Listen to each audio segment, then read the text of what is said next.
Hey guys, so today I wanted to make a video to show you how to change the earpiece speaker in the iPhone SE. So first of all, you want to make sure that your phone is powered off. I wanted to go over some of the tools we're going to be using today. This is a pentalobe or Torx screwdriver, size 0.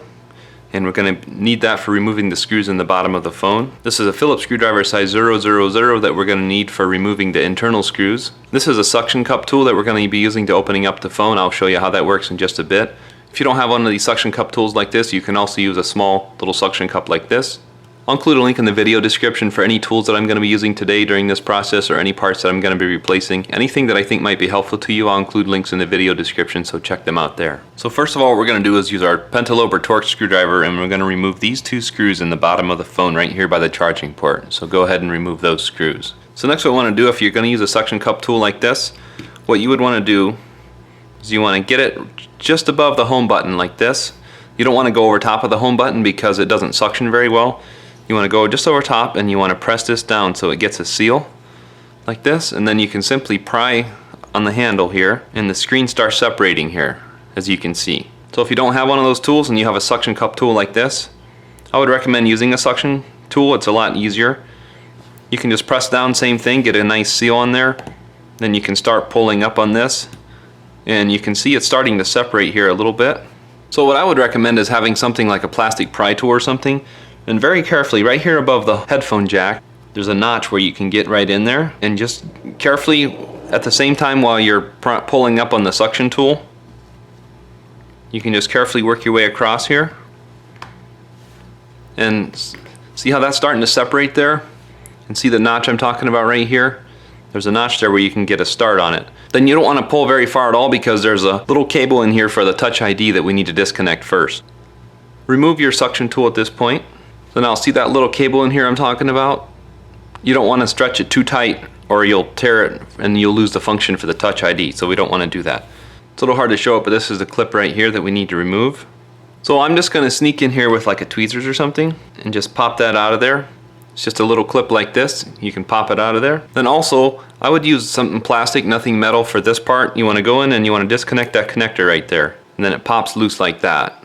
Then once that's loose, we can go ahead and pry this up all the way. Now don't go past the 90 degrees at this point. Then what we want to do is use our Phillips screwdriver, size 000, and we're going to remove these 4 screws in this shield right here. Also, make sure you keep these screws in the right order when you take them out so you know how they go back together. So then grab this shield, set it off to the side with your screws. Then don't use anything metallic for this. I would recommend using something plastic or your fingernails or something. Let's go ahead and start removing these connectors, starting with the one that's on top, which is this one. Then next the one right underneath that, and next the back one there. There's 3 different connectors that we need to remove. These 3. Then the whole LCD screen comes out just like that. Next we'll want to use our Phillips screwdriver and remove these 2 screws right here in this metal plate. So next, to get this plate out of here, what we need to do is slide it sideways this way. You need to kind of press down a little bit sometimes and slide it straight over, and then it comes right off. Next you can grab your earpiece speaker out of here. It's just sitting on top like that. To reinstall, grab your new earpiece speaker, just set it right down on here. Make sure it sits right down in the spot where it goes. You can see it's lined up when that screw is lined up. Next we want to grab our shield. This little part here sticks that way. This can be a little tricky. You need to get this corner down in and this corner down in and slide that way a little bit at the same time. Then you can see when your screw holes line up. So go ahead and put your 2 screws back in here. Next we want to grab our screen and we want to set it down on here. Let's start by reconnecting this first connector right here. You can kind of hear it and feel it snap in. And we want to do them in order, the way that they're stacked.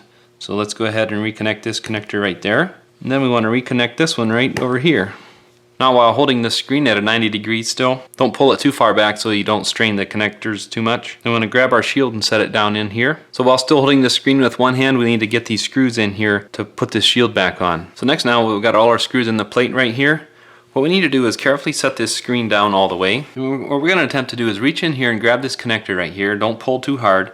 We're going to kind of set this off to the side like this. And we're going to carefully try to reconnect this. There's just enough slack in this cable that we can reconnect this right here. Then also what we need to do is just put this retainer clip on here to hold this connector down in place. The 2 holes go this way and the one piece goes this way. The little tongue goes down. And you can just push that down and that snaps right in there. Next, what we want to do, we don't want to pull this up too far so that this cable pulls off again. But what we want to do is try to get this top in first like this, while it's still held at an angle like this. And then what we can do is just carefully set this down As long as the top stays in tight like that, we can just set this down and start pressing down all the way down. As you can see, that's in all the way there. Then we want to put our screws back in the bottom here. You can do this with your fingers if you want. I'm just using a tweezer so it's easy to see and so it's easy to grab. Then we want to take our pentalobe screwdriver, put these screws back in. Then we want to power on our device, and as soon as it comes up, we know everything's working and you're all set. Thanks for watching.